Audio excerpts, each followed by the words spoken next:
Good evening, everyone. Welcome to the regular council meeting, Tuesday, June the 13th, 2017 at 7 p.m. Councillor Baker sends his regrets. He won't be able to attend this evening. Public input, we have Mr. Defoe. Brian, you're up. I'm up. You're up right off the bat.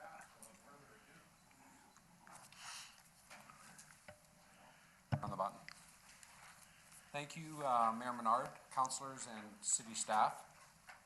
I've come before you tonight in regard to the Merit Pickleball Club's request for a permanent home. As was presented to you on May 23rd at the council meeting, we're seeking the following from you: a letter of support from the City of Merit approving the repair upgrade to the sport box. As this is a capital improvement to your facility, we cannot apply for the New Horizons for Seniors grant unless we have an approval to do the repairs and upgrade to the sport box. We cannot apply for any other funding until we have approval for the sport box. We cannot get firm bids until we have approval for the sport box. A motion from council granting the sport box to be the Merit Pickleball Club's use as an exclusive home is required. So we need a home and we need a motion. We don't have a dedicated location. The task of fundraising will be in vain and a waste of everyone's time. How can we raise funds if we don't even know where we are fundraising for? We feel as if the sport box is already our home, as we play there 5 times a week. Therefore, we need council to give us a final yes to the sport box so that we can proceed with the New Horizons funding program application. With the deadline is almost here, as well as for general fundraising. We need to have the application go out no later than a week from today, because it's got to go to Calgary, and it's got to be on their desk by no later than the 23rd. We cannot apply for any senior grant unless we have approval from the City of Merit to do the repairs and upgrade to the sport box. It's clearly, and I brought a copy of it, the funding application for the New Horizons indicates that you are responsible for capital improvements, as well as a letter from the landlord stating that he or she is agreeable to these improvements. So above all, we need that approval, and we need to confirm that that is going to be our location. So it was 3 weeks ago today that I came forward. I felt that we had a direction that we were going on this subject, so I need the councillors to put their shoulder behind the rock and give it a bit of a push so that we can move forward at this point in time. Questions? Thank you, Brian. Any questions? Any comments? Great. Thank you very much, Mr. Defoe. Great. Point 4, adoption of minutes. 4.1, recommendation that the minutes of the regular council meeting held on Tuesday, May 23rd, 2017 be adopted. Moved, seconded. Any errors or omissions? Any questions? All those in favor signify. Opposed, carried, and so ordered. Thank you. 5, general matters, delegations and recognitions. 5.1, Community Futures Nicola Valley presentation. Mr. Tom Reynolds, Board of Directors Chair, Community Futures Nicola Valley, file 0362. Mr. Reynolds.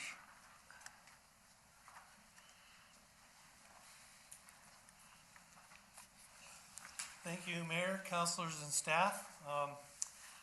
I'm Tom Reynolds, for those who haven't met me. I am chair of the Community Futures Development Corporation of the Nicola Valley. We use CFNV for short. And what I want to do today is give council an update of what we've been up to in the last year, and to help cement the growing relationship that we've been having with the city in the last year. The first thing I want to do is give you a little insight into what we've done as an organization. Like many organizations, we hit the wall with financing. We haven't had an increase in our stipend from Western Diversification for 8 years. And it came to a point where we had absolutely no money left to do any programs or get anything done in the community. So we sat down with the board and we came up with a plan, which is a bit unusual, particularly in the CF world. What we have done is gone through a reorganization. Now, Sean, don't get too worried about this. It only works in a small organization. We decided not to have a general manager. And instead, we've created a team of 3 coordinators that will look after our programs. So now instead of going to the general manager and the general manager delegates stuff, we now go to specific coordinators. If it's economic development, you'll be talking to May Ketter, who's over here. And if you're talking about business loans and the business end of things, it will be Manuel and our chief financial guru and keep us in line lady, Fran. So the way it is expected to work is that the 3 of them will work as a team so that they're constantly in contact with each other on whatever programs are being developed. And we're very optimistic that this approach will work. It has freed up significant funds for us to get back in the ball game and get serious about economic development in Merritt and surrounding area. So the only board member that has arrived tonight is Jack Pullman. But we also have Noreen Cross, Liz Touay, Tiffany Wimbush, Jane Bartle, Ben Vandergraat, Tricia Graham, and Jean Perot. And we have 2 members at large that basically sit on our loan committee, and that's Atelka Gillespie and Harry Howard. And I pointed out the staff before. Manuel Ogman, he's the business development coordinator. May Ketter is community economic development coordinator, and Fran Delaney is the financial coordinator. So a little brief about what we're about is we do provide loans for small businesses. Quite often a small business doesn't have the wherewithal to qualify for loans through the normal banking channels. So we're a little bit more liberal than them, but we are serious about making sure that our funds are secure. In other words, we're not giving out grants. In the old days, people used to think came to CFDC to get a grant. Well, no, it's a loan and it gets paid back. And then we also have a major role to play in community economic development, and we look at trying to promote programs in education, in the business world, etc., and work with other community members to put on projects that benefit all of Merritt. So in the small business area, we provide counseling to small businesses in very many different areas. Guidance while preparing their business plan. We don't do the plans for them, but we give them suggestions of what should go in it, where they can look for information, that kind of thing. We give them the steps on what they have to do to go through to create their own business. We help select the best business type of structure, whether it be sole proprietor, limited liability, or a partnership. And we help them with the picking of their name and submitting it to the province and getting that all through, as well as registering, helping register the business with GST and CRA and PSD and all that jazz. We help promote small businesses. We're in the business of making sure that current businesses have a place to come and get finances to create a bigger business or to sustain their current level of business. And we provide the basic steps in setting up the company's books. And we find that is a pretty key issue. If you don't know where your money's going, your business isn't likely to be a success. If you're following along with me, I think you all have that in your package. The next page is just sort of a picture of where we're serving. It's not that whole square. It's, if you look at it, Merritt's in the center, and we go out to Lower Nicola, out to Douglas Lake, and down to Aspen Grove. So that's kind of draw a little bit of a circle around there. That's the area that we look after.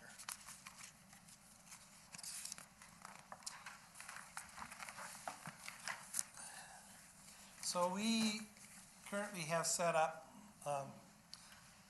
partnerships, and we like to create more of these, but at the moment we are working with the city. We have Councillor Brown as a liaison between ourselves and yourselves, and it's a pleasure to have her on board. We work very closely with the American District Chamber of Commerce. Their office is inside ours. We work with Tourism Nicola Valley, Canadian Country Music Heritage Society, which houses the Walk of Stars and the Hall of Fame. We work with the Food Bank, the Community Arts Council, Vision Merit, and the Nicola Valley Healthcare Endowment Foundation Society.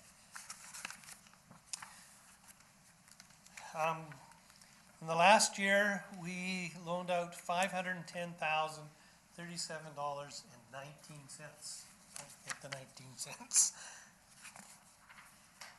Job creation. We created 35 jobs through our programs. 7 of them are part-time and 28 of them are full-time, or it's 80% to 20%. 23 of those jobs were maintained. In other words, they're companies that are already operating, and because of the loans we were able to make, they're able to keep that staff. And the other 12 jobs were created because of the loans, new businesses starting up.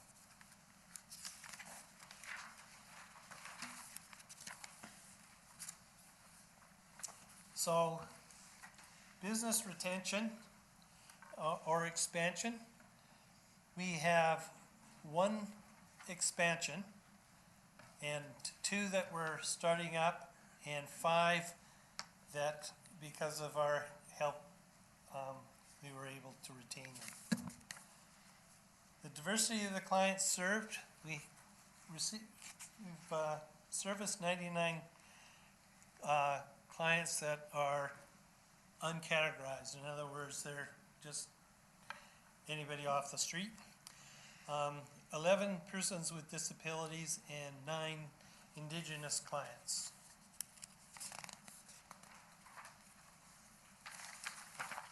So one of the biggest things we did last year was start to increase our training sessions, and those training sessions were taken by 357 clients. So these particular sessions are the power of buying local. We did that with the Chamber of Commerce. Financial literacy program workshops we did with the Business Development Bank, the Chartered Professional Accountants, and Kerry Ware. We did work on a Canada BC job grant, and that's with the province. We've done uncovered hidden insights with commercial risk scores, which is basically credit ratings, and we did that with Equifax. We were involved with the GABE Entrepreneurial Program, and we did that with the Junior Achievement, and basically that is mentoring school kids to look at becoming entrepreneurs. We've done an introduction to basic bookkeeping. This is a 5-session course, and it was put on by ourselves. Fran was our instructor. We provide basic bookkeeping for the Soup Bowl, the Food Bank, Nickel Valley Arts Council, Chamber of Commerce, and others. And we've been working on the Rural Dividend Fund first and second intakes, and that's through the province. And now we come to requests for support. But before I make my request, in September 2018, CFNB is hosting our provincial annual general meeting, and it'll be in mid-September of 2018. And we're very excited to be putting on this program. We expect it to bring over 200 people into town, and work is well underway on the planning of that. So now, the request for support is, I'm not going to actually ask for anything. What I do want to request is that the support that we've been getting in the last year has been really, really appreciated, and we just hope that you'll continue that open door that we've experienced in the past year, and that is basically our request. We're asking for that help to continue. Are there any questions? Thank you very much, Mr. Reynolds. Councillor Christopherson. Good, thank you for your report, Tom. Over the past couple of years, for a while, it seemed that the city and the chamber and CF were going separate routes. And one of my goals coming onto council was to see whether we couldn't get more cooperation going. And I'm just absolutely delighted that the partnerships seem to be flourishing. And I think a lot of that is due to the city, but also to new influences at the top of CF. So I'm glad to see the direction that we're going now. Thank you. Thank you. Councillor Brown. Of course, my question has to do with numbers. Your job creation, 28 full-time, 7 part-time, is that from start of this year, 2016? April 17, 1st, your fiscal year. 2016 to March 31st, 2017. So somewhere in that year, you've still got 23 maintained and 12 created. That. Okay. Okay. So not all of them worked out. So far, Okay, I'm still unsure as to how we have this in a 1-year period, but I'll talk to you about it okay. afterwards. Thanks. Councillor Prowl. Thank you, Worship, and thank you for the presentation. Would you tell me, please, a little bit more about this September of next year when you're going to be hosting? Oh, okay. The CF is as a province organization, has 34 different offices around the province. And annually we meet for educational purposes, networking purposes, and things of that nature. Because one of the aspects that we have is syndicated loan. And that's because we're only allowed to loan $150,000. But sometimes people arrive at our door that want more than $150,000. So we can contact other CF offices and ask if they want to throw in their $150,000. So we've been able to loan one company in town $450,000 because of syndication. And syndication works because we can network. So got Manuel here, he's a fabulous salesman, and he can I know twist all that. the other CF financial guys into coming on board. So it's a really great opportunity for us. But with 200 people coming in, we're going to be filling the better part of the 2 new hotels. The Civic Center will probably be used. And we're going to make time for people to head downtown to do a little shopping, see some of the sights, out to the Coshana Hotel, etc. It's going to be a whole program that's fairly fleshed out. We've got to have a reasonable put in place by this September because we're going to Quesnel to sell merit for next year. So that's what's happening. Good, thank you very much. Thank you very much, Mr. Reynolds. You better book the Civic Center. It's a pretty busy place, so Yeah. better get I it done think it pretty may soon. already be. Great. Any further comments or questions? Great. Thank you very much, Tom. Thank you.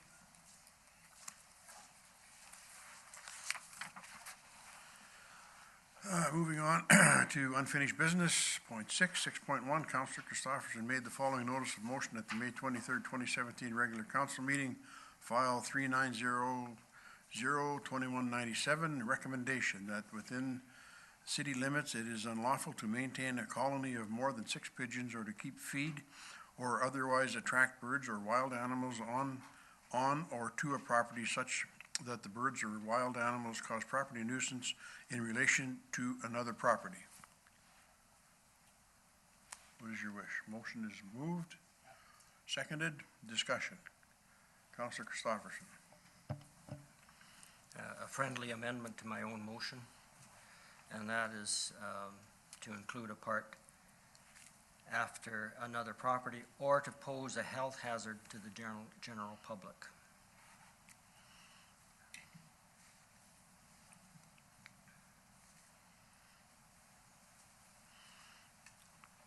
I think that's a friendly motion to be accepted, so any discussion, any further discussion on it? Councillor Prowl. Thank you, Your Worship. It is seconded. Deanna. I said it's accepted, it's a friendly amendment, Mike. Yeah. Go ahead. Thank you, Your Worship.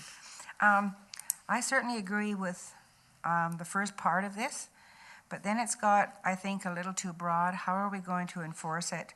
And I hesitate to agree to this for that reason. Like I said, the first part where you only allowed 6 pigeons, they have to be confined or whatever, I'm certainly in agreement with that, but not to go beyond that at this point.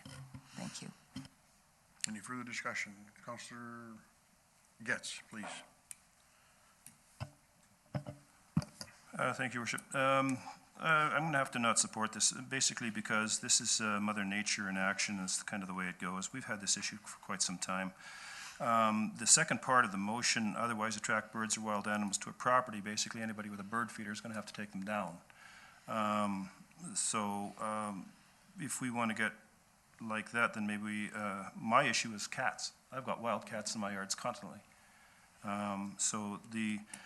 One of the ways that we've kept the pigeons out of our areas is we've all taken our bird feeders down and have decided to all remove our bird feeders in our block, and it's made a huge difference. So might be something that somebody may want to considering doing, but I think passing this is just, again, too broad. And if there is, I'm not sure how many people keep pigeons in town, but would you have to grandfather those in? Like somebody has 30 pigeons, are you going to have to put down 24 of them now? You know, it's just a little too broad for me, so I won't be supporting it. Thank you. Thank you. Councillor Brown. Well, I actually think it's a good idea. We have bylaws against how many chickens we can have and how many dogs and cats we can have, and maybe this has to be put within our bylaw. Maybe we have to look at revising our bylaw. In terms of what was the word you used, Jenny, in terms of enforcing, thank you. We do have a nuisance bylaw, and this could also be covered as part of the nuisance bylaw. We have bylaw officer that can enforce any of this kind of stuff. So I'm not so sure this is the right place to do it in just a recommendation like this, but I think it's a good idea. There have been a lot of potential health-related issues with a number of these birds running free, from what I understand, and I think we have a duty to be able to prevent some hazards if we know they exist.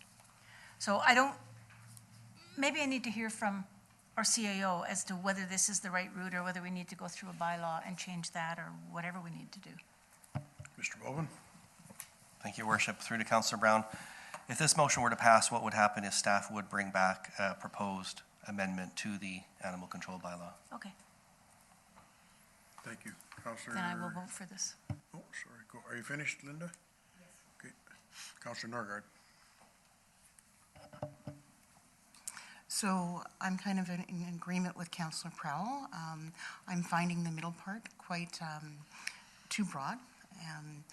I do like the idea of limiting the number of pigeons that a householder owns, but the intention of this, my understanding, is to do something about a health hazard that we have in the community. And I don't believe that this will do it. So I won't be supporting it simply because of that broad piece in the middle. Thank you. Councillor Brown?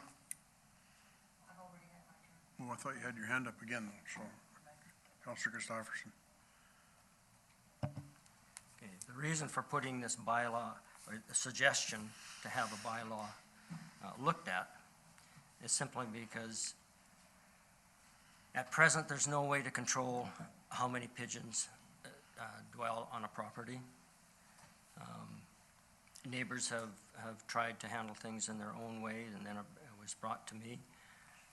When you have unlimited numbers of pigeons being kept, feed kept out in the open, attracting other birds as well, no controls as far as how many pigeons can be on the property, no attempt to control the population by destroying eggs and what most conscientious pigeon owners will do.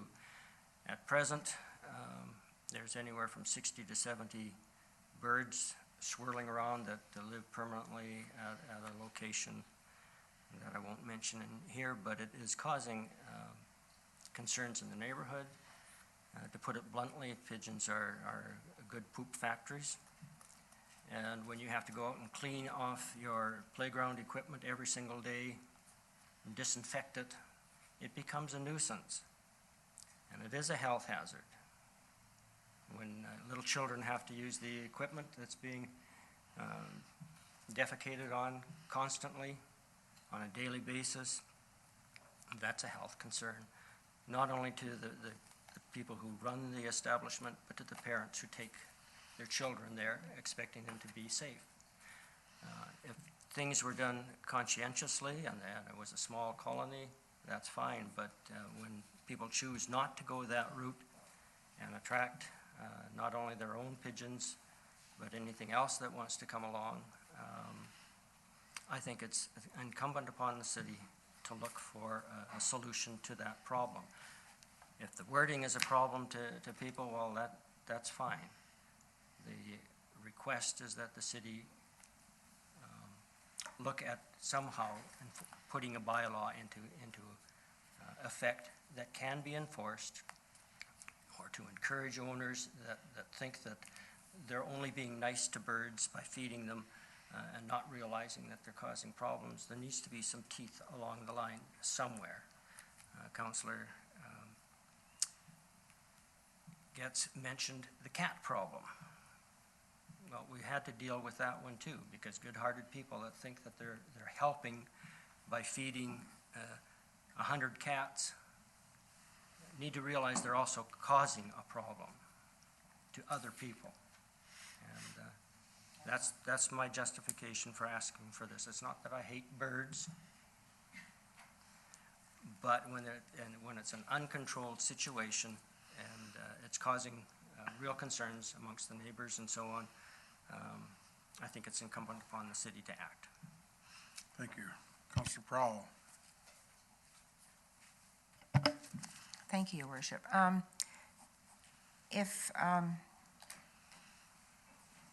neighbor here were to bring something forward just requesting that bylaw come up with a solution to this problem, I think we've heard pretty much what all the concerns are. And if he just wants to do that, I certainly would support that. I mean, I certainly agree, I don't want a whole bunch of pigeons flying around. So if you want a proper one done by bylaw, I'm happy with that. Councillor Brown.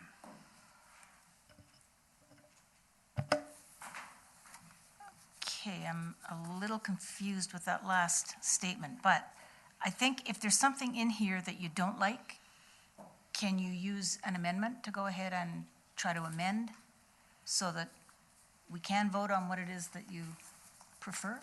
Every motion is amendable.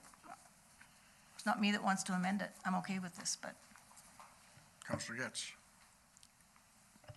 So, to the CAO, we already have a bylaw in place that allows only 6 chickens, no roosters within the city, correct? Through you, Your Worship, yes, that's correct, the animal control bylaw.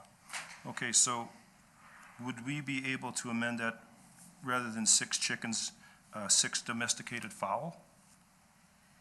Which would cover chickens and domesticated pigeons. Because a lot of the issues are the wild pigeons, the wild ringnecks that fly around, and they're all over the place. The problem with me is how are you going to tell which is the wild one, which is the red ringneck, unless it's got a band on its foot? It's about the only way you can tell. For me, the simplest way to do this is change the wording from 6 chickens to 6 domesticated fowl and be done with it. Then you've got what you want, and it's done. Because trying to dictate which 6 pigeons are when there's 9,000 that look exactly the same, it's going to be pretty tough unless you get the bylaw officer to net each one and have a look at the band. I mean, it's again, we're on the area of an unenforceable bylaw. Thank you. Mr. Bovin? Thank you, Your Worship. That might be a solution, but my recommendation would be, if this is the will of council, that staff be directed to bring back a report recommending an amendment to the animal control bylaw that deals with the issue of pigeons. And I have no idea what that looks like today, but we would then look at it. Okay, thank you. So does anybody want to make an amendment? Councillor Christopherson. So, Your Worship, through to Mr. Bovin, what would be the best step? Approve this bylaw or change it completely to ask staff to deal with the issue? Because I want the issue dealt with. Thank you, through Your Worship. I think either or could be done. This could be defeated and a new motion put on the floor dealing with this issue, causing a report to come back would be the safest. But that would happen even if this motion is adopted, because there would still need to be an amendment to the animal control bylaw. Okay. But the changes may not look exactly like this resolution. So which is the best way to go? Cleanest is to defeat this and direct staff to bring forward a proposed amendment to the animal control bylaw addressing the issue of pigeons. Okay. Should I just withdraw the motion? No, you just defeat it. Any further discussion? All those in favor signify. Those opposed? The motion is defeated. So with that, we don't have to do another motion. In line with what you said, so is the motion would now be to direct staff to come back with a recommendation, Mr. Bovin? Is that, okay? Would you like to make that motion? Okay, a seconder? Moved and seconded. Any discussion on the motion? All those in favor signify. Opposed, carried, and so ordered. Thank you. So Mr. Bovin will have that brought back for probably the next council meeting? Okay, thank you. Notice of motion, you know what I read the other day too, just so everybody's aware, and I read a thing on WD-40. And if you spray WD-40 all around where the pigeons are, they won't come anywhere near the place. So go buy a gallon of WD-40 and your problem is solved. Good old WD-40. Anyway, that's, I just laughed when I read it because I thought this is gonna be on the agenda tonight, so the timing was pretty good. 6.2, Councillor Norgard made the following notice of motion at the May 23rd, 2017 regular council meeting, file 3900.2197, recommendation that staff investigate the use of predator birds to get rid of the colony of pigeons that are causing problems in the community. Moved. Seconder? No seconder. Moving right along. Notice of motion, flood management mitigation, 6.3. Councillor Christopherson made the following notice of motion at the May 23rd, 2017 regular council meeting, file 7130. Recommendation that a committee be struck to make recommendations regarding how to mitigate flood management mitigation procedures to include preventative diking, catch basins, notification procedures, strict restrictions on new development, and other related issues. What is your wish? Move, seconder, moved and seconded. Discussion, Councillor Christopherson. Just a suggestion to clean up the wording a little bit, that I think it should have read that a committee be struck to make recommendations regarding how to implement flood management mitigation. The intention wasn't to mitigate the mitigation. That being said, I would like to speak to the motion. Okay, we can amend it, but go ahead, Councillor Christopherson.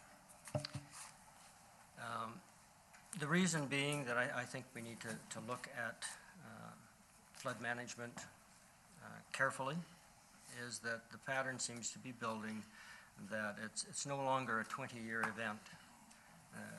First big one that I'm slightly aware of is the 1948. And then 24 years, 1972 was a big flood year. And 24 years later, 1996 was a big flood year. And then a smaller time period between that and 2012 was a big flood. And now 5 years later, we're in the same boat. And I think that it's incumbent upon the city to examine ways of recognizing that this may be a pattern that is starting to develop, and we need to have some good controls and ways to mitigate damage from floods. Councillor Brown.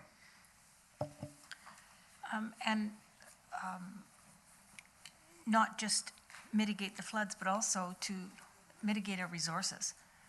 If we're continuing to put up temporary diking on a regular basis, we should be doing something about it on a permanent basis, especially with the time frame being shorter and shorter each time. So I will vote in favor of this. Any further discussion? Councillor Crowell. Thank you, Your Worship. I thought we did have all this pretty much in place through CAO Public Works, because they were pretty Johnny on the spot when things started to happen. So I thought we had a plan in place. Is that true? Sort of? Well, I think we, and you can correct me if I'm wrong, Mr. Bolvin, but yeah, our staff have always been prepared and ready and have a plan if something should happen, but we haven't got a plan as to what we should do on a permanent basis, and I think that's what this is asking for, which is different than being ready to do what we did do, and they did an outstanding job. Our staff were, the staff and the citizens, it was unbelievable how they came out and did what they did, but we need this to do something for the future, I believe. But do we need a committee to do that? We seem to have a lot of committees. Do we really need a committee for it? It doesn't ask for a committee, it just says that we make recommendation regarding, and That a committee be struck? that'll happen. That's what the motion's all about. Having another committee? That's what it says. Yeah, see, that's the part that's bothering me. I don't know that we need another committee. I'm sure that the staff can prepare and make any changes. So I'm not, anyway, thank you. Any further discussion? Councillor Getz. To the CAO as well. A lot of the issues that are happening are, of course, we have to see the sandbagging and diking along Nicola River. Now, there's a lot of federal and fisheries guidelines on diking and stuff and berming that have to come into play before, we can't just simply start berming and diking. That all has to go through federal issues and fisheries issues. So this group, I'm assuming, would then work hand in hand with that, because I remember after the big flood of '96, I lived on cold water, the berms were redone, we had that emergency pullout at Vote Park. Everything can now flow down and go past, past the dog park and into the water. But I do believe there was a little bit of work on that for that to happen. And I know a lot of the berms that we put up have to come back down. A lot of people, matter of fact, someone said to me today, why don't you just leave them up? And I said, well, I don't think we're allowed to. So can you just clarify on that? Mr. Bowen? Through your worship, Councillor Getz, that's correct. Everything that is up now, it is temporary and it is expected to come down. To properly design a dike, it's quite a process, requires land acquisition. In the case of the Nicola River, say just past the bridge, there isn't the room to construct proper dikes, but over the years as people put private sandbags out and then they kind of start to grass over it, that helps. But that's not official dike around there. Thank you. Councillor Brown? And my issue was in terms of the committee, whether it's staff or council or whoever that sits on it, there's going to be other outside bodies involved with this, and there has to be some kind of a committee. I think the recommendation would be to council, but it doesn't necessarily have to be council sitting on this committee. That's my understanding. Councillor Norgard? Thank you, Councillor Brown. That was actually what I was going to speak to. And also, I don't think it has to be a standing or a select committee of council, but because it's going to need a lot of other outside agencies to be part of this. But also, I would, as your other related issues, dealing with something that just came up recently is homeowners need to now dispose of their sandbags. And they've been cautioned to do that carefully because of contaminants, but we haven't told them how to dispose of the contaminated sand. Thank you. On the motion, any further discussion? All those in favor signify. Opposed? Carried and so ordered. Thank you. Moving on to new business, 8.1, New Horizons for Seniors Grant Program Application, Letter of Support, Merit Pickleball Club, Director of Engineering and Development, May 26, 2017 report, file 1853. Recommendation that council provides a letter of support to the Merit Pickleball Club for their grant application to the New Horizons for Seniors program. What is your wish? So moved. Seconder? Moved and seconded. Discussion. Councillor Getz. Well, as Mr. Defoe put it forward, this is kind of, we can't really do this until we decide on the other. I mean, apparently they have to have the support to hand the box to them full-time in order for this grant to go through. Am I correct on that, Brian?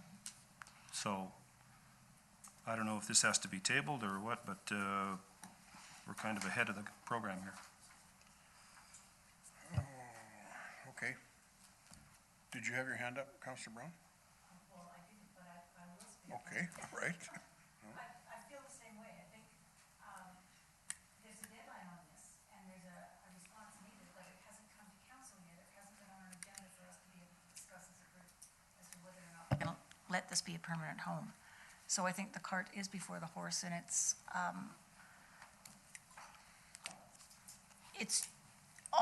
well, maybe we can make a special meeting. 23rd is the deadline date. That is the next meeting. So we're not going to be able to meet in the meantime in order to get this on an agenda to discuss it for this particular grant deadline. So I feel like we're in a bit of a bind right now. Not quite sure where to go from this. We have a CAO that's willing to help us out, I'm sure, on how to do this. Woven? Thank you, Your Worship, through to Councillor Brown. There's a couple ways this could be dealt with. We could hold a special council meeting prior to the next regular council meeting, which is actually on June 27th. This application is June 23rd. Or after this motion is either adopted or defeated, somebody could put a motion on the floor that the lacrosse box or sports box be designated as a permanent home, and that could be debated tonight. The only negative to that is you wouldn't have pros and cons in the form of a staff report outlining potential other options. But hearing from Mr. Defoe, that is the preferred site, so that would be probably the recommendation that comes forward, and then it can be debated by council, and it's really a decision of council whether they want to make that the permanent home or not. Okay, thank you. I think that we need to do something with that lacrosse box. It's been sitting around doing not a lot. I check it out very regular. And now that pickleball has started, on the days that they're there, and it's very busy and it's very well used. Other than that, every once in a while, you might see somebody playing basketball, you might see somebody playing ball hockey, there might be some people in there practicing lacrosse. The Lacrosse Association, who was the mover and shaker in order to push us to build the sports box in the first place, and they don't use it.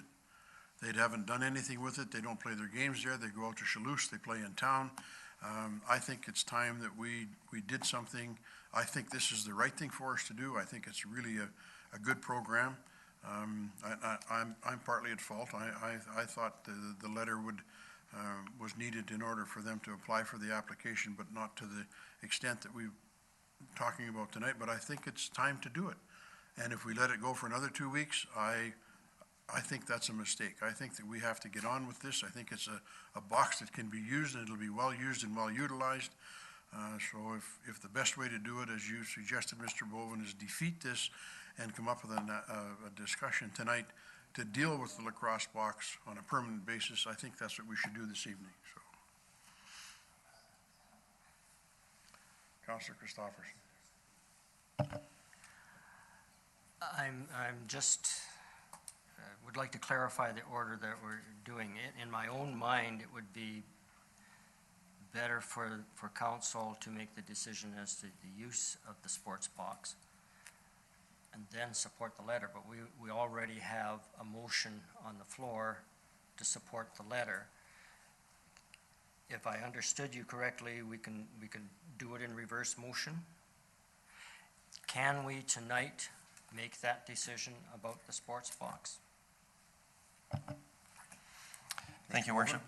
Yes, the resolution, it could stand as is, and then it could be added to, and that council supports the multi-use sports box being designated as a permanent home for pickleball. Amend the motion that's there. Yeah. Okay. Councillor Brown, you had your hand up? I did, because what I heard our CAO say was that in order to get staff's input into this, we need to hold a special council meeting in the meantime, in order to be able to get staff's concerns, pros, cons, whatever, so that we have their input on this, rather than just jumping ahead without any input from staff. And I'm a little reluctant to do it without any input from staff, because I don't know all the ins and outs of that box. I would like to see us have some kind of a special council meeting over the next little while to discuss it, so that we can also support with a letter to follow up. Okay, thank you. Councillor Getz? I'm in agreement. First of all, when this sports box was brought forward by the lacrosse group, it was going to be strictly for lacrosse. It was going to be locked up and used by lacrosse. We decided at that point in time that that probably wasn't the best idea, that we would do other things, so we put in the basketball, and we wanted people to use it as much as possible. Now, when we built this thing, not one of us that was involved with that ever thought that pickleball would move in. It was made as a multi-use box, and then pickleball came along and said, can we use it? We said yes. So that was there for them to use. What's not to say a year from now, somebody else comes along and says, I want to start XYZ.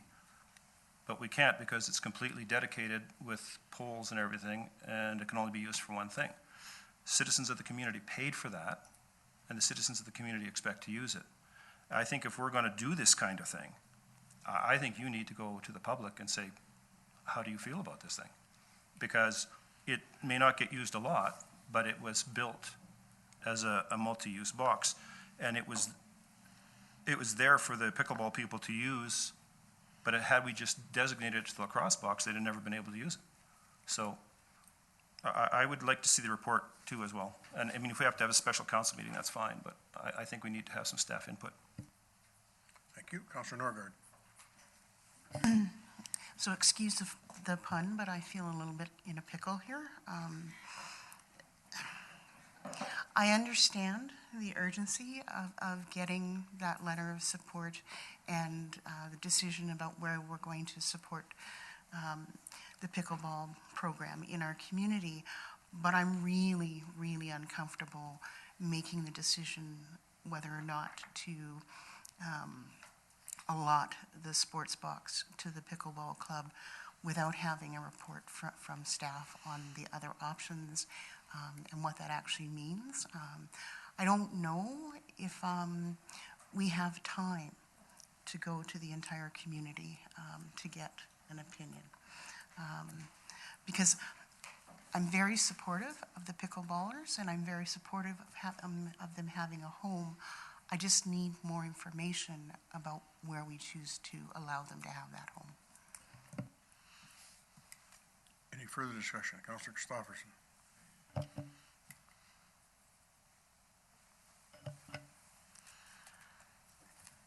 I've driven by and watched and stopped by the sports box for 2 years now.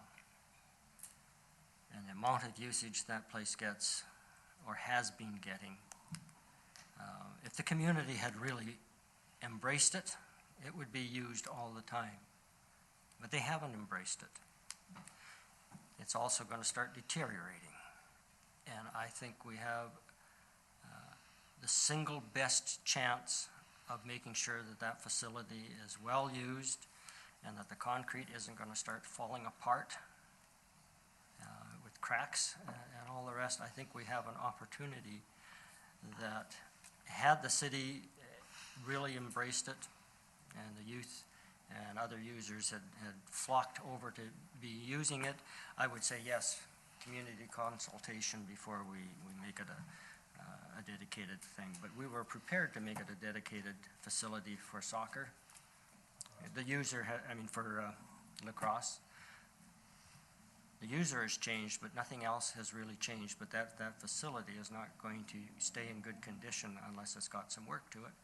And I'm not prepared as a councillor to throw any more money at that facility when we've got an organization that's willing to put in the time and the money and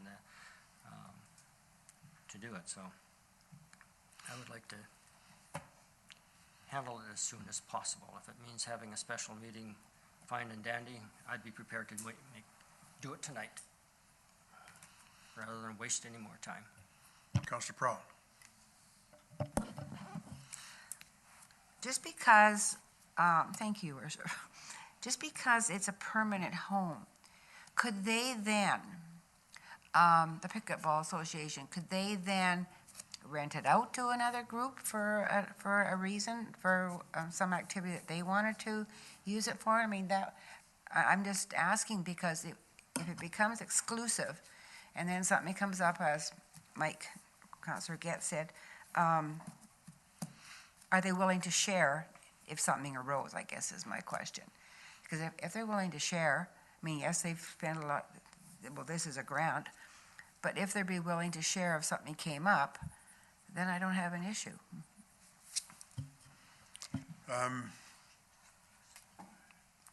Councillor Getz. So, again, I enjoy I'm happy the pickleball people are using it. The question that I have is in the presentation, I also believe that getting it permanently set for pickleball would cost us another $100,000. Is that correct? Thereabouts. So we would be putting another, we'd be putting about another 100,000 in. And I do believe one of the issues that we have had with that is the drainage. Also, I'm not really sure with the idea of the cement deteriorating because it was built as an outside deal with no cover. So I'm sure the cement was done correctly. I mean, we've talked about maybe putting a roof over that or something like that. But, so we would be putting another 100 grand into that, and it would become a permanent situation. So I think that's another thing that has to be taken into consideration as well. Thank you. Councillor Brown? My understanding is the cement was not done correctly, so I'm not sure. I guess there's a lot of unanswered questions for us. One of the things I'd like to be able to ask Mr. Defoe, if this body would accept that, is what is the grant for? And maybe when we're talking about putting money into this, that part of that grant is also for putting money into it. So we're talking the same thing, but different ways of saying it. Is it possible to ask that question? As long as everybody's okay with that. Ryan, please. I'm not sure what the question is now. What is the grant for, that you're applying for? The grant is for capital improvements Right? to the sport box facility. And the improvements would include a rubberized membrane over the concrete that is breaking down because of the fact that the water sits on it. It freezes, it thaws, et cetera, et cetera. So we're going back to the drainage problem again. I feel like I'm going around and around in a circle on this, but that's basically the first part of the problem. The improvement would include the membrane, which would seal the concrete, which would stop the seepage from water and also freezing and expanding those cracks and making it worse. The other part of the improvement is the asphalt, which would crown down the center, approximately a 5-foot crown, and it would then drop down to about 1.5 inches. Again, we are addressing a problem, which is drainage. From that point, we would drill all around the outside of the boards, which again are a problem. The boards are indoor boards. They are not designed for outdoors, so they are warping very rapidly. So this would assist in that problem as well. The other thing we have to do is we have to seal around the boards so that the water can't seep between the boards and the pavement. So it would seal that so that the water would run out these smaller scuppers that we would place around the outside. And then the final thing that we would do is Tomco would come in and put the rubberized surface on, which gives a lot more grip, and it's a lot easier on the players' knees and hips, etc. So the grant will address all of the capital improvements needed for that site? That is correct, yes. So if we support something that will fix our box so that it's usable, then we could provide it to an organization that actually is using it for a single purpose. I actually think it's a good idea. I would like to see us be able to make this motion before the deadline so that it can be applied and we can get this, Underway. yes, So, if I can just add in, the only reason we're asking for a green light on this before the 20th or the 23rd is to get the grant in motion, because if we miss the window, we're done for this year. And at this point in time, I can't go out and actually get firm bids until I have direction from council. yeah. Once I have that direction, I can go out and maybe I can shave those bids back. Maybe I can use some community assistance, because God knows Merritt is very strong in supporting, this type of endeavor. And so we'll go out and we'll do the best we can, but I just need that permission to do that. Thank you. Councillor Prowl. I think we're still back to that same question that we have to approve. Can we do this without saying that the pickleball, the sports box is theirs exclusively? Can we just approve this? No. It was suggested earlier that we can amend this motion to include that it would become the pickleball base for the group. Councillor Christopherson. Thank you, Your Worship.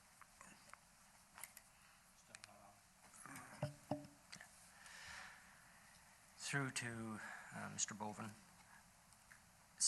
This idea was first proposed 3 weeks ago at the meeting, in a public meeting.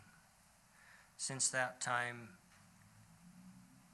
has anyone contacted the city saying, "Oh, that's a bad idea"?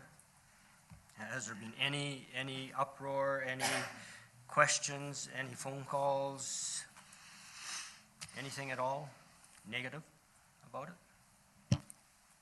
Mr. Boven. Thank you, Worship. Through to Councillor Christopherson. I don't receive those types of calls or emails directly. You folks, as the political body, are probably more in tune with the needs of the community. So I haven't heard anything. And I have heard nothing negative. I've heard positive. Just a sec. No, Councillor Norgard. So I just have a question through to Mr. Boven. Do our standard lease agreements prohibit subletting or renting out the property? And if so, can we modify that agreement? Mr. Boven. Thank you. Through your worship to Councillor Norgard. Anytime we enter into an agreement of any kind with any party, the terms of that agreement are completely negotiable and up to council, so we can tailor it to meet council's needs. Thank you. Councillor Brown. I would like to ask. I'm sorry, I hit it. I'd like to ask for us to defer this to a special council meeting so that we can deal with this before the deadline date with staff input. So the motion is to defer. It's non-debatable. So all those in favor of deferral, please signify. Opposed? Okay, it's deferred. We will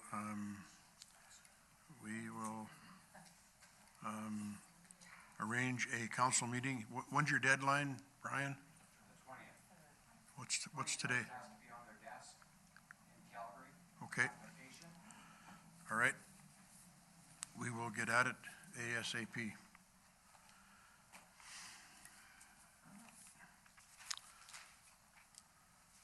Can we set that tonight, Sean? Pardon? Thank you, Worship. It could be set for next Tuesday, the 20th. We often have committee of the wholes on opposite weeks of council. And that gives you how many days, Ryan? 3. 3. Can we get it there in 3? Horseback or whatever? Yeah, I guess so. Okay, Use the Pickleball Express. okay, that's you. That's right. That's right. Okay, so do we need a motion to do that, Mr. Boven, or can we just, Yeah, it can just be done. No motion needed. okay, so we're a meeting on Tuesday. Okay, a special meeting with, only with the one issue? Okay. 7 o'clock, 6 o'clock, what time, Mr. Boven? 7, okay, 7 o'clock Tuesday evening, thank you.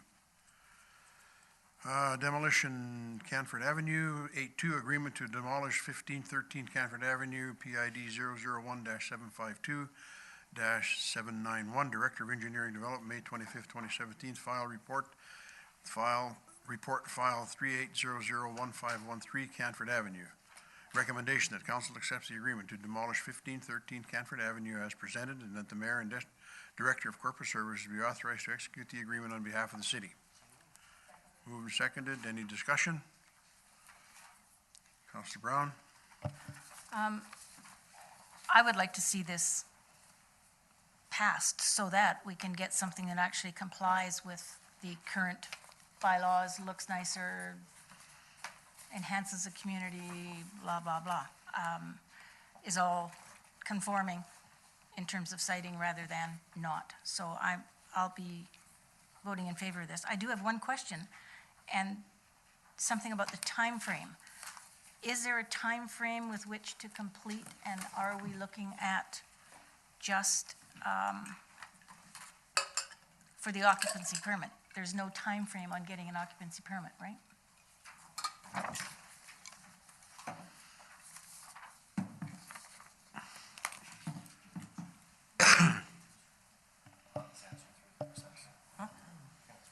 Ms. Bird? Yeah, the building permit is for 2 years, so they need to construct it within 2 years. Okay, Okay, thank you. Counselor Norgard? I'm very much in support of this, but I'm curious, and I'm not sure if anyone on the staff could answer, to demolish a building of that size and dispose of it, is it more or less than $5,000?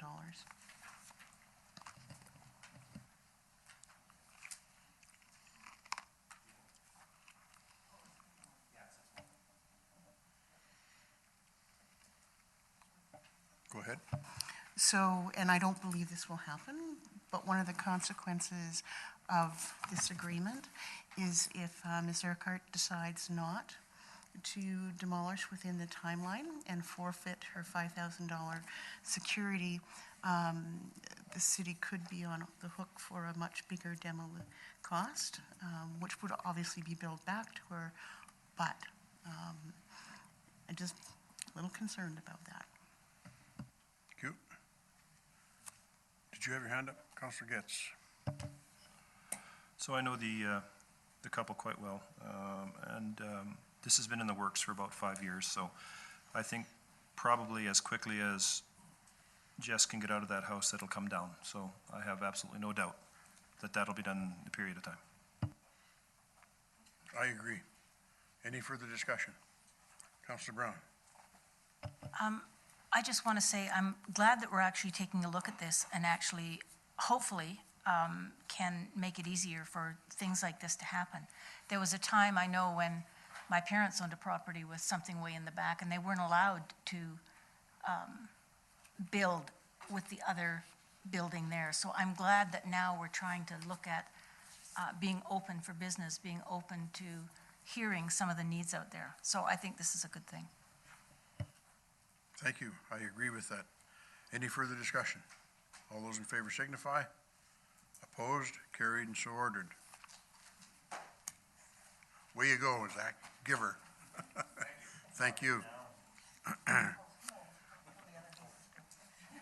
Moving on to 8.3, excerpt, Minutes and Finance and Audit Committee, May 17, 2017 meeting, file 0554, recommendation to Council from Finance and Audit Committee that a user fee policy for electric car charges be presented to the Policy Review Committee for consideration.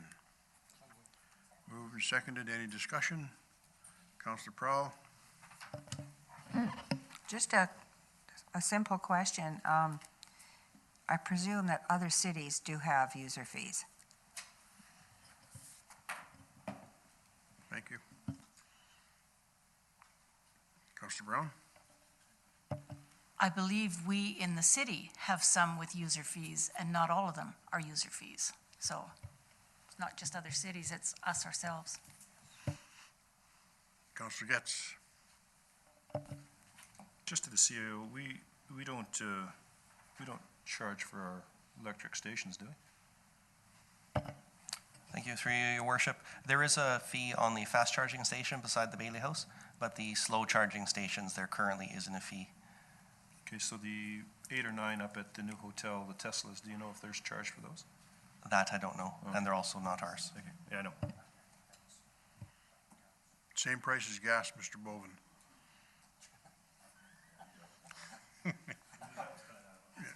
Any further discussion? All those in favor signify. Opposed, carried, and so ordered. Thank you. 8.4, Statement of Financial Information for 2016, Director of Finance and IT, June 4th, 2017, Report File 1871. recommendation that council approves the City of Merritt Statement of Financial Information for the year ended December 31st, 2016, as presented, and authorizes the mayor and the director of finance and IT to sign a statement on behalf of the city. Moved and seconded. Discussion? All those in favor all those in favor signify. Opposed, carried, and so ordered. Thank you.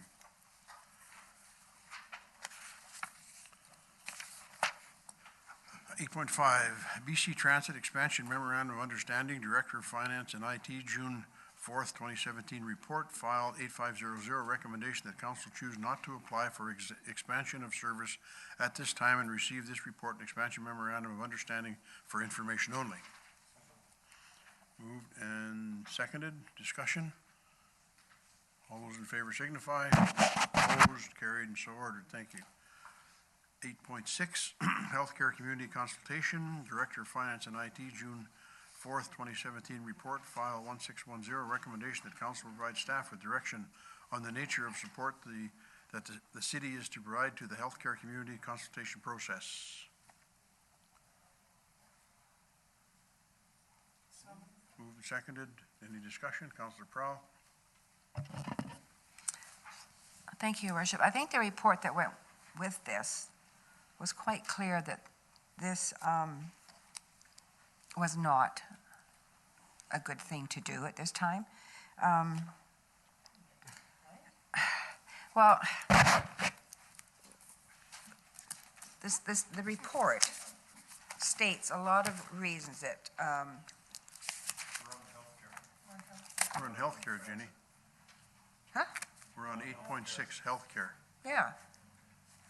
Okay, all right. Council provides staff with direction, okay? And it says it's not an approved council committee.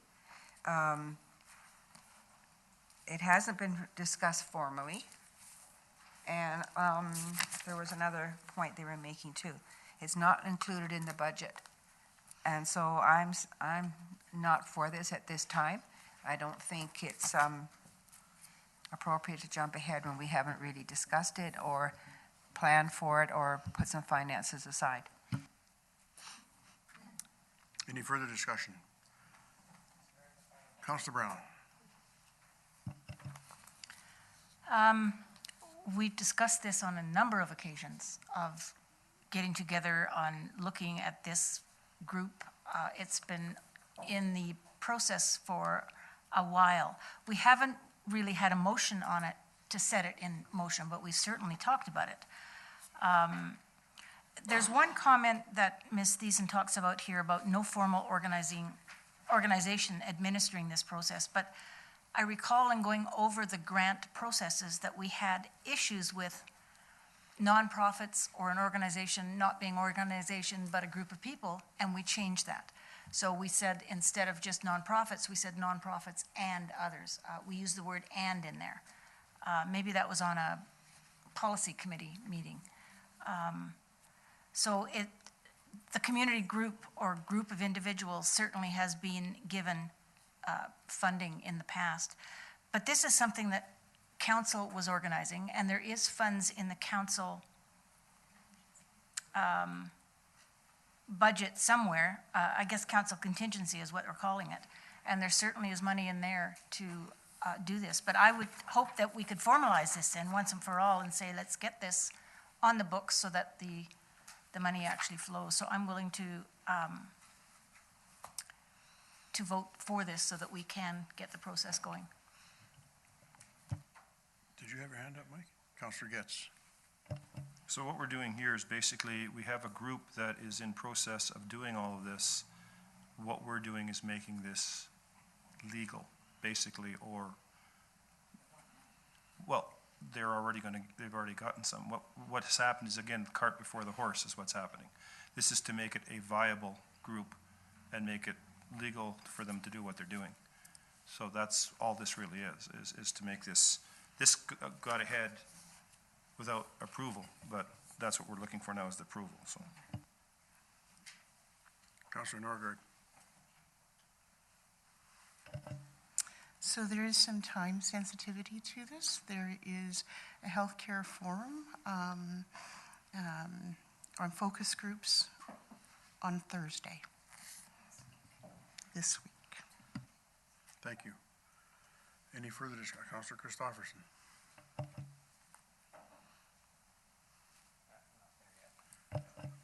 There. Just to clarify, this is something that council has participated in the past when we had an opportunity to meet with folks from Princeton to explain their healthcare committee, how it was structured and put together.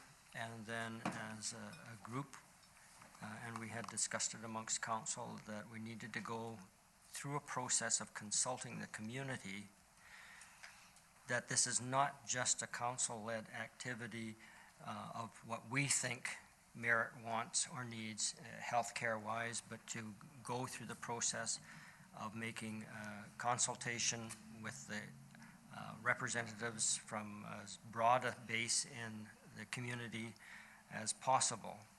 To date, there are about 50 representatives spread throughout the community that have indicated that they will be coming.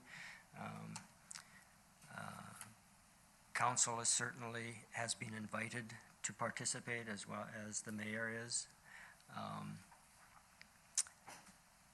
There's not a significant cost, but there are some costs associated with the consultants that are coming. Most are donating their time, but it's coming from other places. Things like mileage, accommodation do matter. This event was not publicized as open to the public simply because we cannot handle 500 or 600 people without making sure that there's a broad base of representation. So it has been by invitation, and like I said, about 50 people have responded so far, and expect a few more in the next couple of days. So a great deal of work has gone into it, and hopefully with the support of council, but it has not come before council meeting to date. So if there's any other questions, people can ask. Thank you. Any further discussion? On this one, I don't agree that it's the cart before the horse. We've been working on this for quite some time. In fact, all of council has been very supportive of wanting to do everything we can to improve the health care in our community and to do whatever we can to make that happen. I think we've done some good things. I think Councillor Christopherson has worked his butt off to get this put together. The people that met with us not too long ago were very good, made some recommendations. We were all aware of it. This is something that we can't expect people to come in and give us a hand and not support them in some way to get them here and provide them with hotel rooms or whatever. I think this is the right thing to do, and I don't think any citizen would be upset with us for going ahead and doing this. As the last one that we were talking about was the same thing, where nobody has given us heck on either one of these issues. I haven't received anything negative, in fact, support really for both of them. So I think that this is the right thing to do, and we should get on with it and get the job done. Any further discussion? Councillor Norgard. Councillor Christopherson, do you have an estimated cost?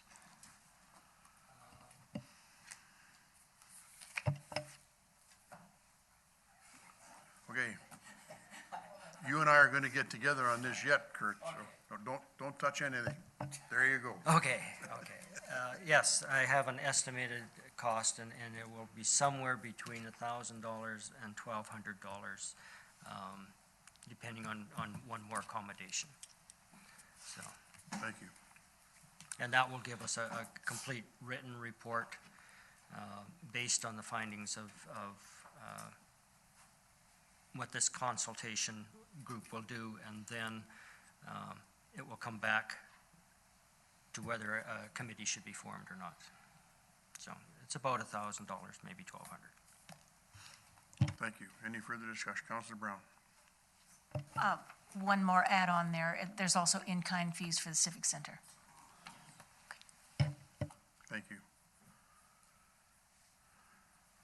All those in favor signify. Opposed, carried, and so ordered. Thank you. 8.7. Yes. Sorry. Ron? So now that council's resolved to provide direction to staff, a new motion would be in order just to authorize us for any expenditures related to this committee, and that's the issue with staff are getting requests to purchase things, but we don't have council authorization to do it. So if this committee will be formed for a longer period, like the $1,000 you're mentioning now seems maybe short, maybe 5,000 could be set from council contingencies.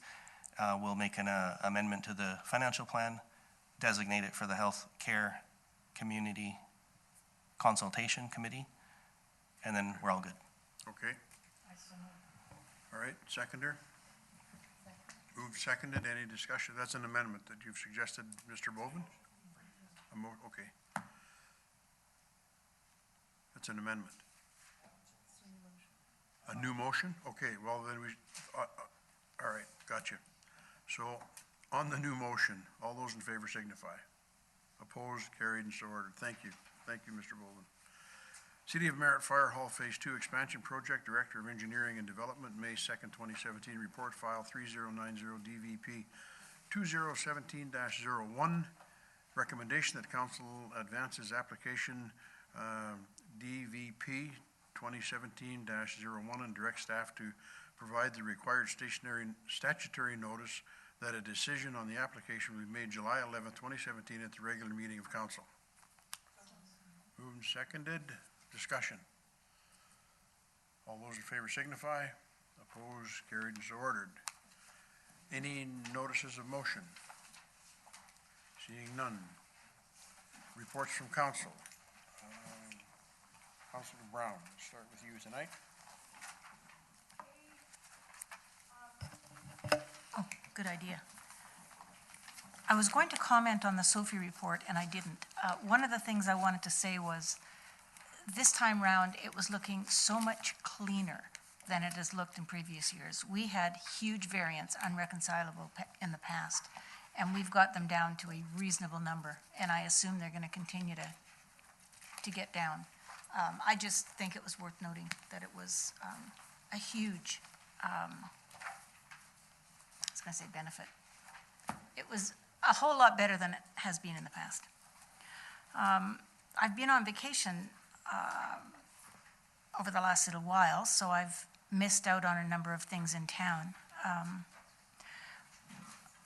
I did attend the business walk prior to vacation, I believe, and I went to the Council of the Whole. Both of those were prior to vacation and not reported last session because I wasn't here.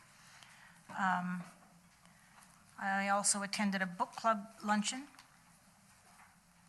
I guess most of my time has been spent on personal and family and in and out of town, and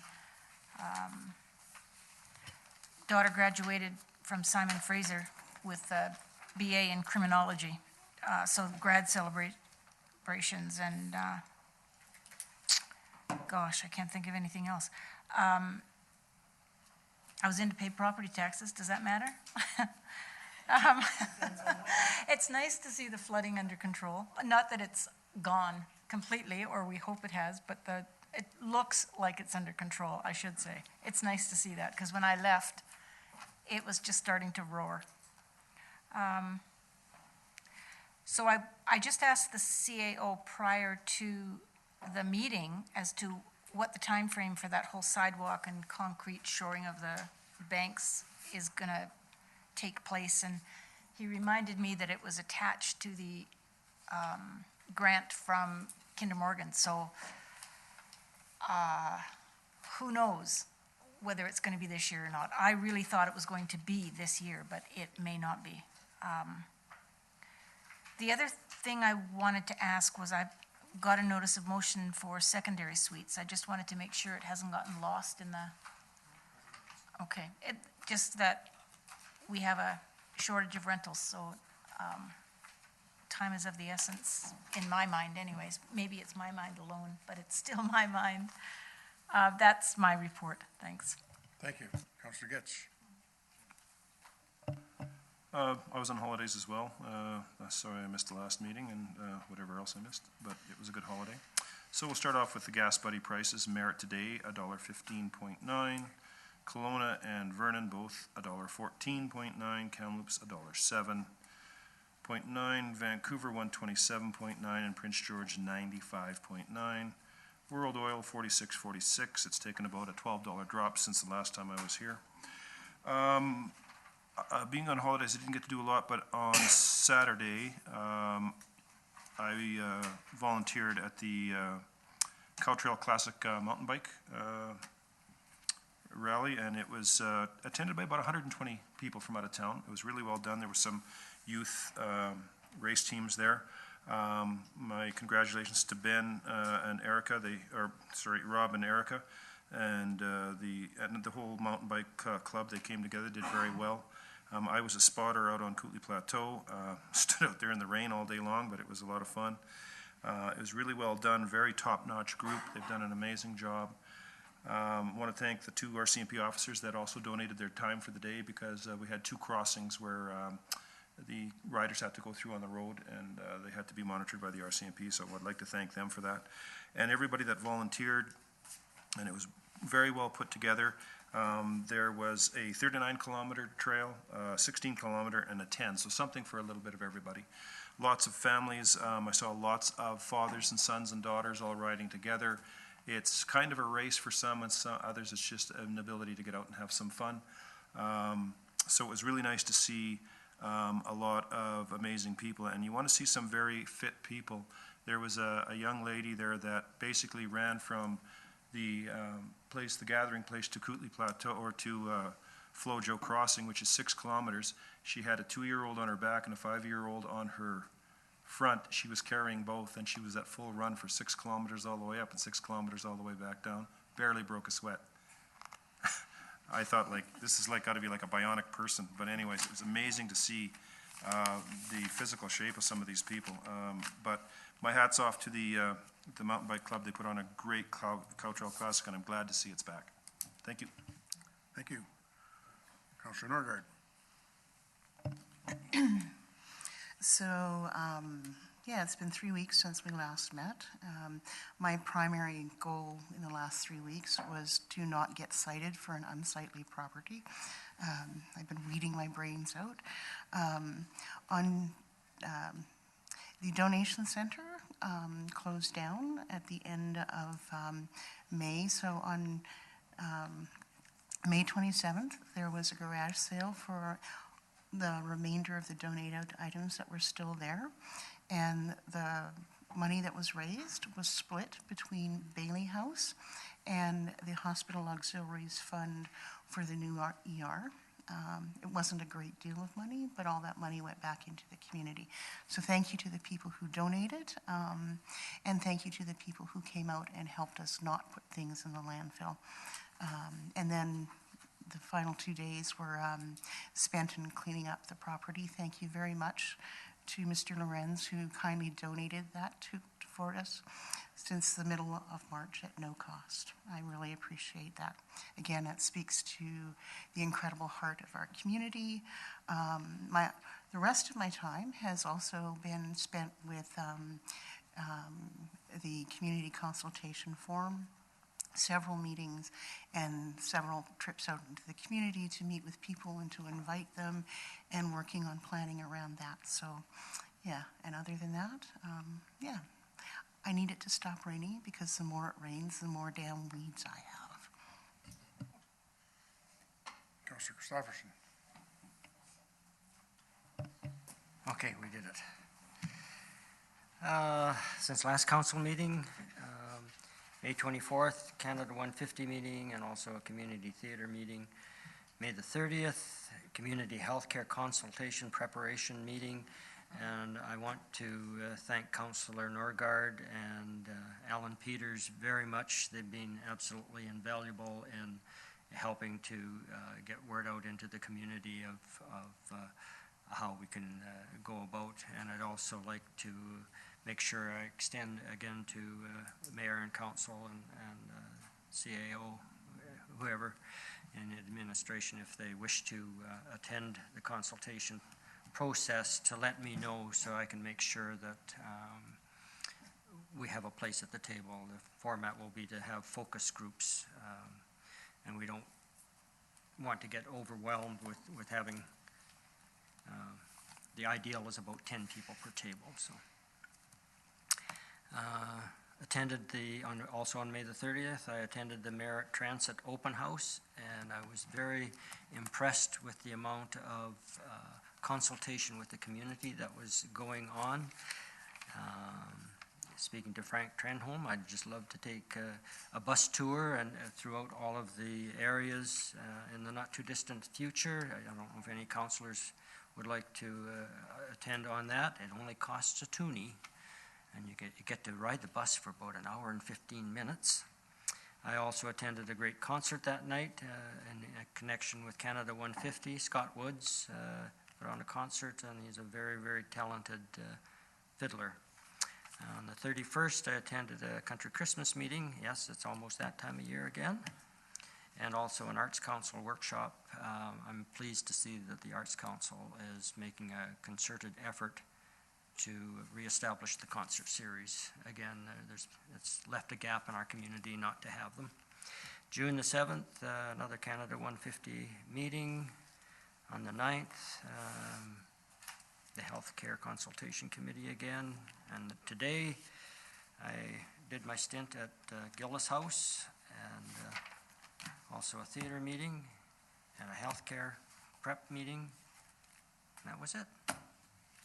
Thank you, Councillor Prowl. Oops, thank you, Your Worship. On Thursday, May the 25th, I met the 4 Aussie buses with Deanna Norgard.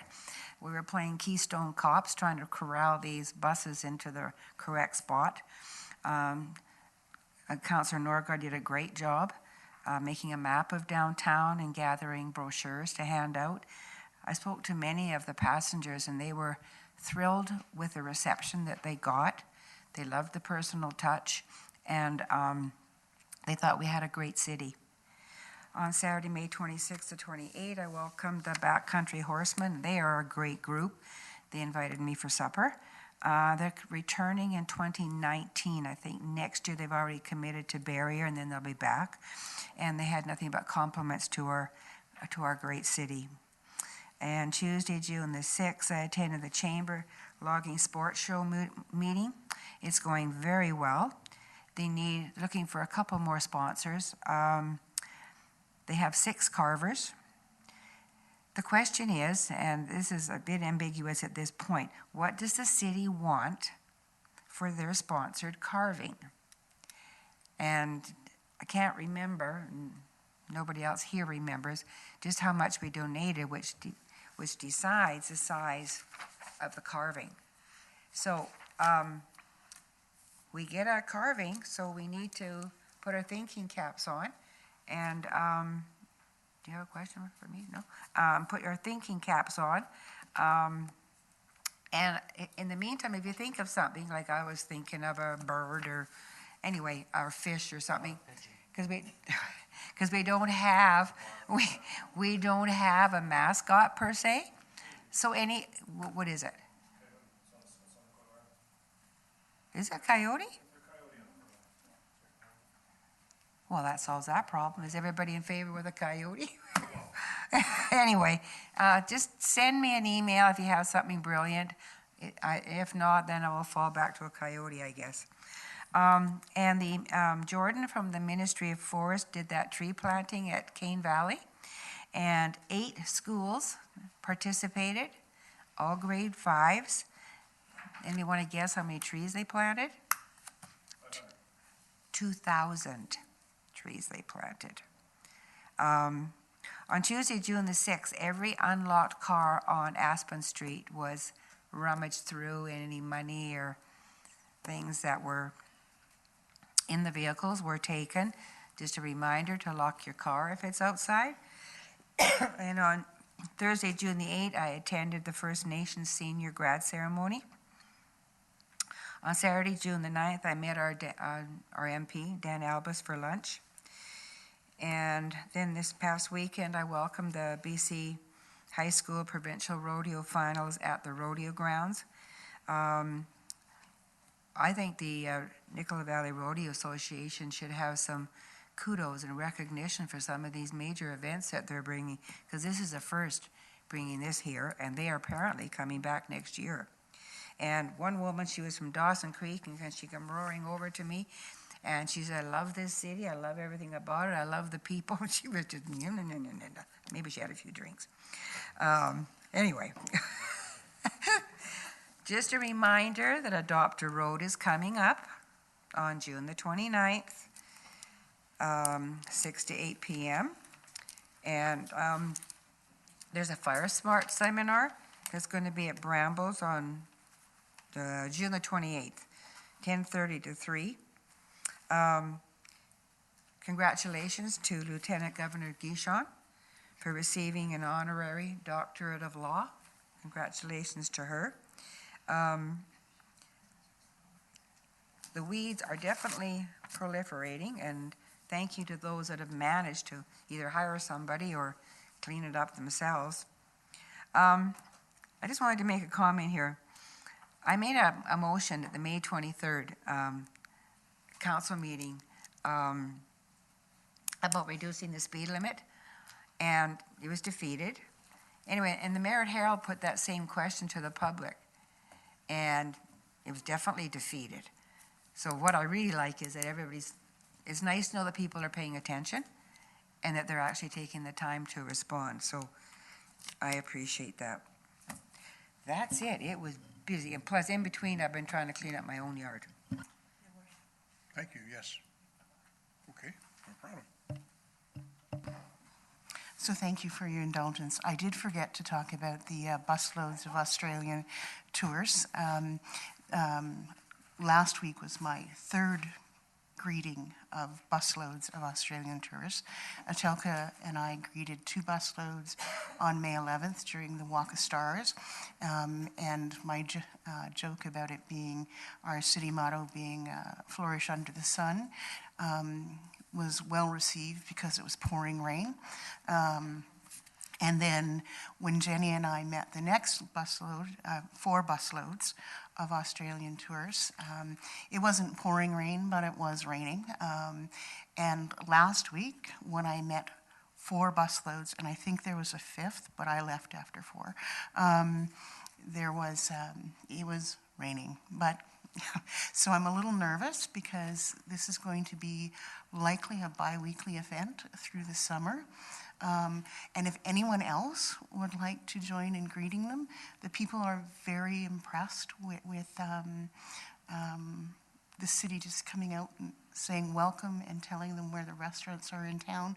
They're here for maybe an hour, hour and 15, but who knows, they may come back some other time, given how they felt so well received in the community. Thank you. I attended the annual powwow, the Young First Nations powwow out at the Lower Nicola Indian Band Arbor. It was very good, well attended. It was the school district was there. It was very, very good, and the drummers and dancers were great. I attended the Battle of the Books at the high school. The schools have their competition on books, and I was there, and I had to leave at 12:30 for something else, but I stayed there and listened and watched those children, young people, and their brains working on the questions that were asked as far as the books were concerned. On Friday, the 26th, I attended the Anglican Church and welcomed them. They had their district annual delegated meeting here. There was 80-some people there from the Anglican Church. They had a good time. They were up at the Comfort Inn. The Ronda family welcomed them and did an outstanding job at the hotel for them. I attended the Backcountry Horsemen on Saturday morning. Went there, welcomed them, said hi. Councillor Prowl is right; they're a great group. Sunday morning, I went back and just had a chat with them and had a coffee with them and a good chat. And they are coming back the year after next. In the afternoon, I attended the walk dog guides that they had at Vote Park. It was their first one. It wasn't well-attended, but they were quite happy with the results, and they're going to be back again next year.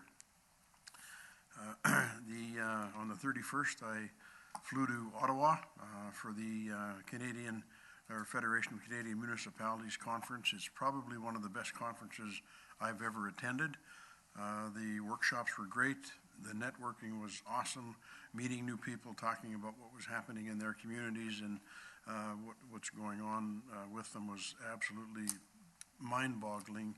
Long days, but very well worth it. I also attended the BC Transit presentation out in front of City Hall on the 30th. On the 6th, I had a call from a gentleman from Japan, Mr. Hideki Mamura, and he lost his daughter in an accident up on the highway on the 2nd of April. And he wanted to meet us and to come and talk to us, so I had a good long session with him. My heart went out to him, but he was very happy with the way Merit responded, the way first responders responded, the way the RCMP responded, and he wanted me to pass on to our council and to the city of Merit his thanks and consideration while he went through a very, very difficult time. And very, very fine gentleman. He still lives in Japan. He has one daughter. He went to the University of the Okanagan. His daughter that lost her life was graduating this year with her degree. So he went there and he went and had a picture of her. He had her robe over his arm and he accepted her degree on behalf of his daughter, and he flew back home. But he said many great things about the city and the way we came forward to help him through a time of need. What else did I do? High school rodeo on the weekend. I was there on Friday night, and I was there at the high school rodeo again on the next day, which was good, well attended, great young athletes. Hopefully they'll be coming along. And I went to the rodeo meeting last night. They're getting their act together.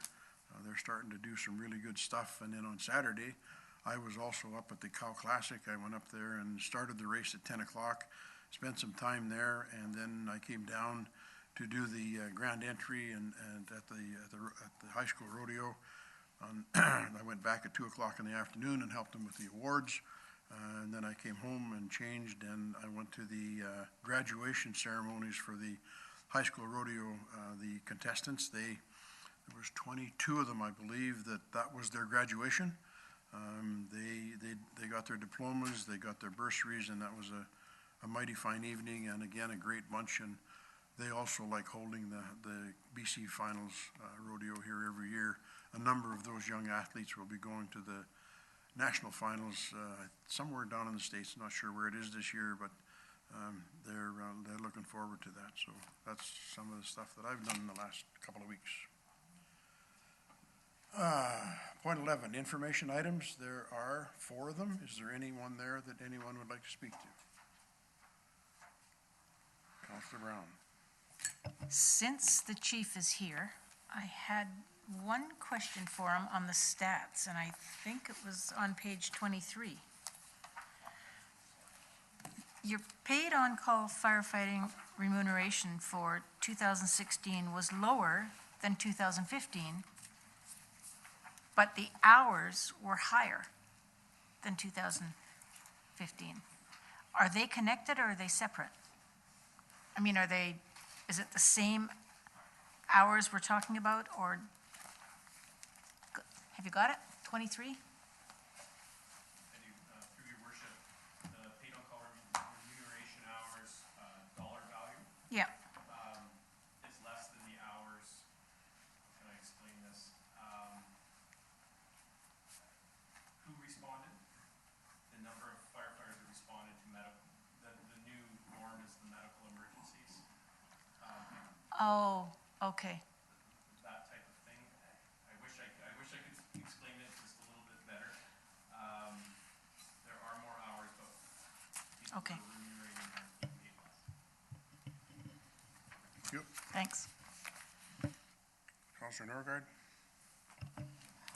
So I just want to say thank you